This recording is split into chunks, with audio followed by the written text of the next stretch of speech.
Friends, स्वागत है आपका इस चैनल पर जिसका नाम है इंग्लिश एडवांटेज। मैं हूं आपका दोस्त बसंत। दोस्तों, इस वीडियो में मैं आपको 20 कॉमन एरर्स बताऊंगा जो कि बहुत ही इंपॉर्टेंट है एग्जामिनेशन पॉइंट ऑफ व्यू से। किसी भी एग्ज़ाम के लिए, आईबीपीएस एग्ज़ाम के लिए, बैंक पीओ एग्ज़ाम के लिए, प्लस रेलवे के एग्ज़ाम के लिए। तो इसमें मैंने कॉमन एरर्स लिए हैं, 20 कॉमन एरर्स लिए हैं जो कि प्रपोजिशंस पर बेस्ड हैं और बहुत ही इंपॉर्टेंट होते हैं वो। तो इसमें मैं वन बाय वन आपको सारे एरर्स बताऊंगा, उसका एक्सप्लेनेशन दूंगा कि किस तरह से ये इनकरेक्ट सेंटेंस करेक्ट होगा, उसके बाद फिर करेक्ट सेंटेंस बताऊंगा। तो ये वीडियो मैं हिंदी मीडियम स्टूडेंट्स के लिए बना रहा हूँ। तो देखिए ये सभी एरर्स वन बाय वन। तो सबसे पहले लेते हैं एरर नंबर 1, इनकरेक्ट सेंटेंस 1। अब देखिए इसमें क्या है, it is 7:30 in my watch. तो ये सेंटेंस गलत क्यों है? गलत इसलिए है क्योंकि टाइम जो है वो फिक्स होता है और अलग अलग घड़ियों में अलग अलग टाइम आप सेट कर सकते हैं। तो टाइम आप अलग अलग घड़ियों में अलग अलग सेट करेंगे, उसके अकॉर्डिंग टाइम चेंज नहीं होगा, टाइम तो फिक्स रहेगा।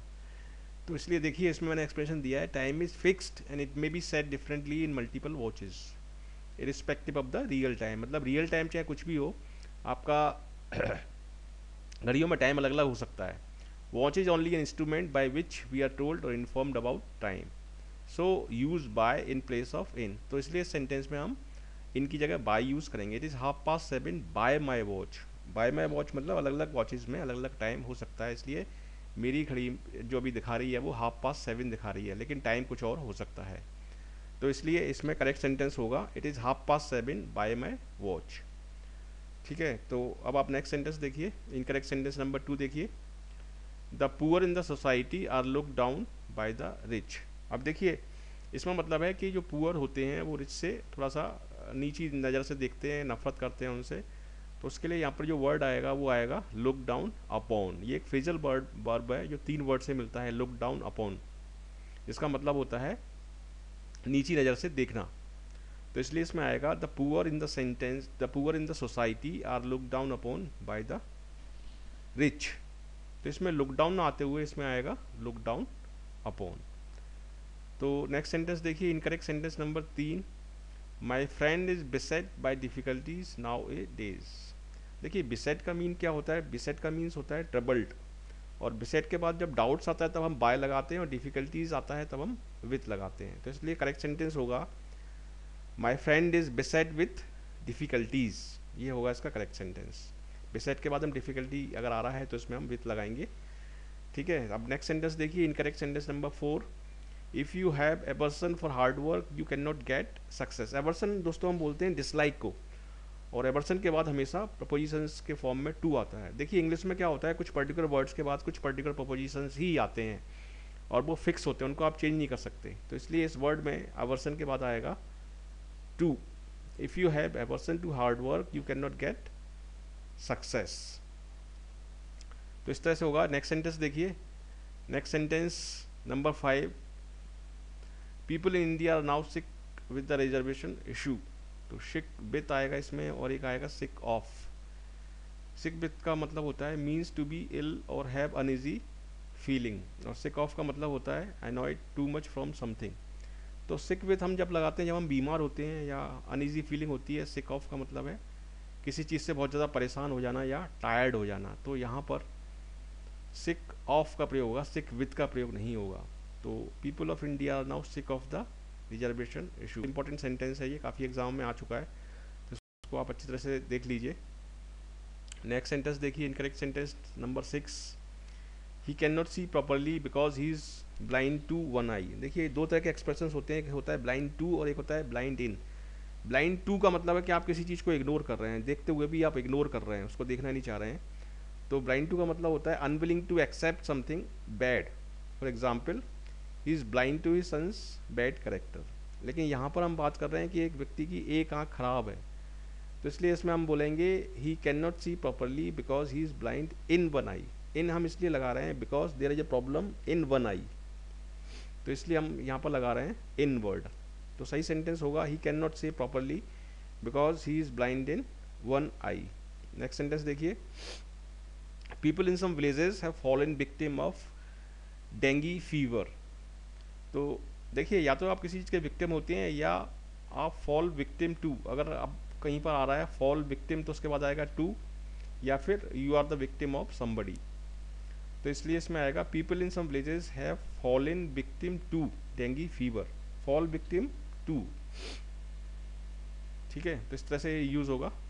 नेक्स्ट सेंटेंस देखिए, incorrect sentence number 8, great leaders say that the desire of success is the chief requirement for success in any field. इस सेंटेंस में हम क्या लगाएंगे, इस सेंटेंस में हम देखिए डिज़ायर ऑफ सक्सेस की जगह हम लगाएंगे डिज़ायर फॉर सक्सेस। यहाँ पर हम लगाएंगे डिज़ायर फॉर सक्सेस, जैसे we always have the desire for something, not the desire of something.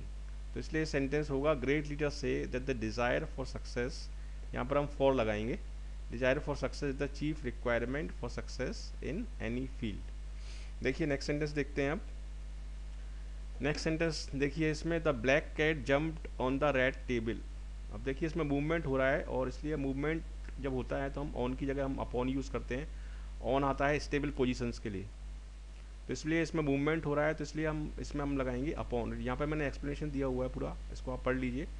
देखिए the black cat jumped upon the red table, ये होगा इसका करेक्ट सेंटेंस, इसमें हम ऑन नहीं लगाएंगे।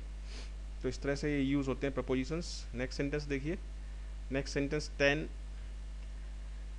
he can speak good English now because he has been working hard for English for quite some time now।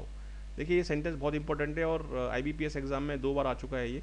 इस sentence को देख के ऐसा लगता है कि ये सही है सेंटेंस, लेकिन ये सेंटेंस गलत है। देखिए सब्जेक्ट के साथ अपन हम एट लगाते हैं, we work hard for something और some purpose but we work at a subject. तो यहाँ पर हम एट लगाएंगे, यहाँ पर आप इंग्लिश फॉर नहीं लगाएंगे, वर्किंग हार्ड फॉर इंग्लिश ना लगाते हुए यहाँ पर हम लगाएंगे एट।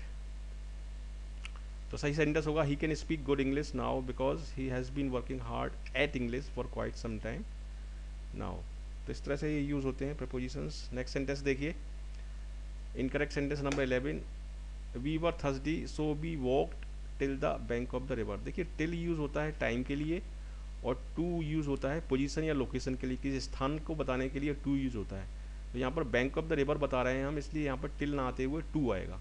करेक्ट सेंटेंस होगा we were thirsty so we walk to the bank of the river, till नहीं आएगा इसमें इस तरह से।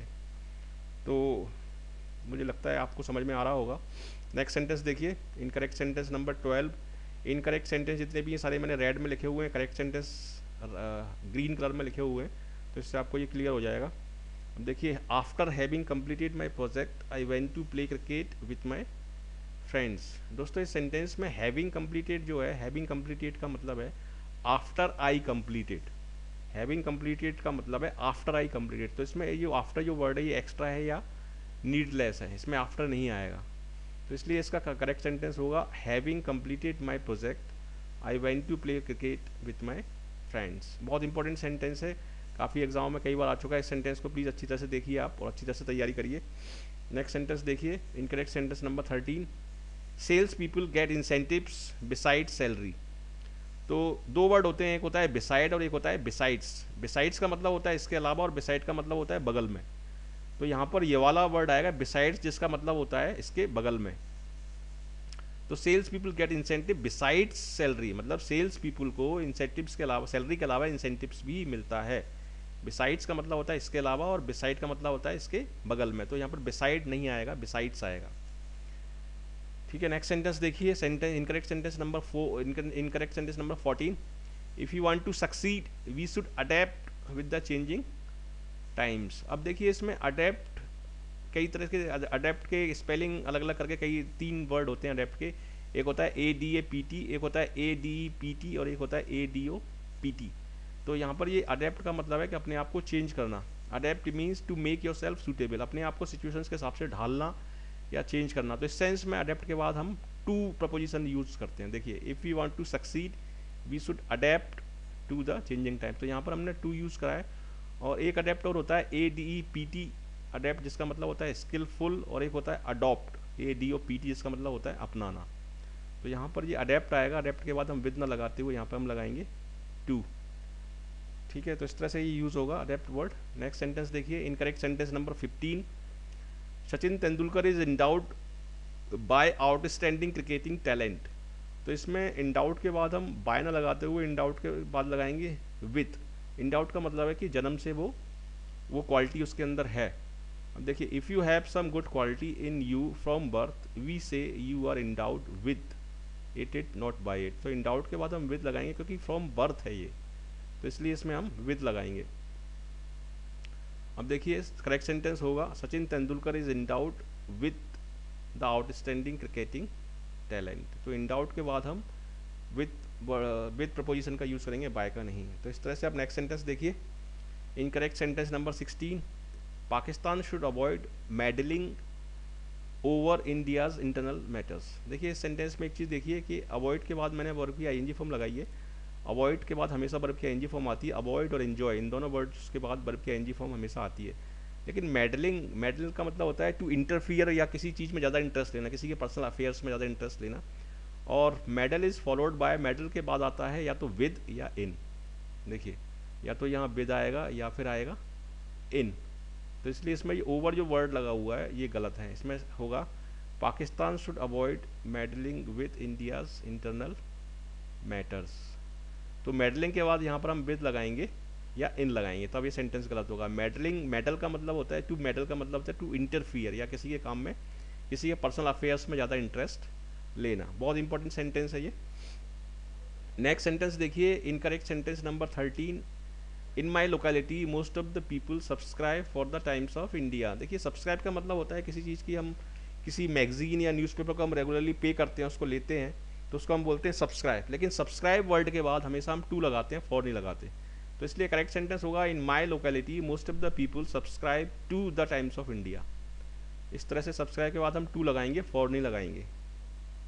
नेक्स्ट सेंटेंस देखिए, incorrect sentence number 18, in my opinion the titles in India should be prefixed only with the names of military officers and qualified officers.